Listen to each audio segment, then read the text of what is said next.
Syederalun DPW Partai Aceh atau PA dan Komite Peralihan Aceh atau KPA Aceh Tamiang menggelar tahlilan untuk almarhum Kamarudin Abu Bakar atau Abu Razak. Tahlilan ini dilangsungkan di Pendopo Sekretariat DPW PA Aceh Tamiang di Karangbaru pada Minggu 23 Maret 2025 sore. Meski tahlilan baru dilangsungkan menjelang maghrib, puluhan kader dan simpatisan sudah memenuhi pendopo selepas asar. Ketua DPW PA Aceh Tamiang, Fadlon, menjelaskan rencana tahlilan ini sudah lama direncanakan, namun urung terlaksana karena kesibukan masing-masing kader dan simpatisan.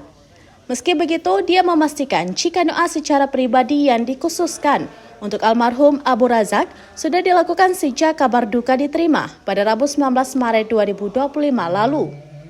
Fadlon yang juga Ketua DPRK Aceh Tamiang merinci jamaah pengajian yang hadir berasal dari berbagai elemen, mulai dari pengurus PA dan KPA Aceh Tamiang, kemudian tim pemenangan Gubernur Muzakir Manaf atau Mualim dan Fadullah atau Dekfat, serta Wakil Bupati Aceh Tamiang Ismail. Ismail berharap sosok Abu Razak menjadi referensi bagi seluruh kader dan simpatisan PA KPA. Pernyataan Ismail ini diamini Ketua Komite Peralihan Aceh atau KPA Aceh Tamiang Ishak Kureng. Baginya, almarhum merupakan sosok yang ideal memimpin sebuah organisasi. Satu hal yang tidak bisa dilupakan, almarhum diakuinya memiliki gaya komunikasi yang sangat baik terhadap semua bawahan. Diketahui Abu Razak merupakan Sekjen DPP Partai Aceh dan juga Wakil Ketua KPA Pusat.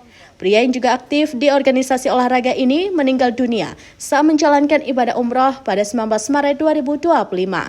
Hari ini kami DPW Partai Aceh Kabupaten Aceh Tamiang dan KPA Wilayah Tamiang mengadakan tahlilan atas meninggalnya orang tua kami, pimpinan kami, yaitu Haji Kamarudin Abu Bakar atau Abu Razak sebagai Sekjen DPP PA sekaligus Wakil Ketua KPA Pusat.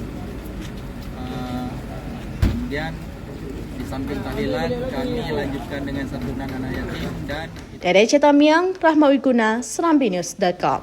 Download Tribun X sekarang, menghadirkan lokal menjadi Indonesia.